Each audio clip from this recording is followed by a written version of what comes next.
नमस्कार, मी राम मोरे.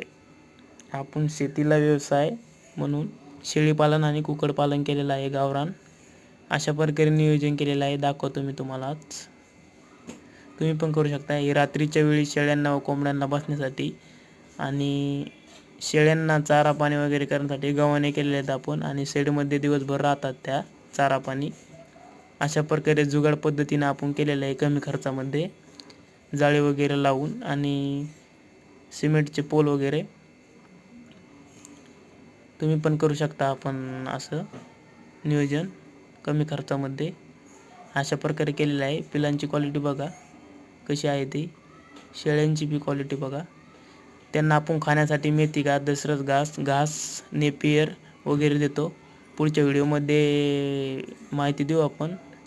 असेच व्हिडिओ बघण्यासाठी चॅनल लाईक अँड सबस्क्राईब करा आपल्या. धन्यवाद.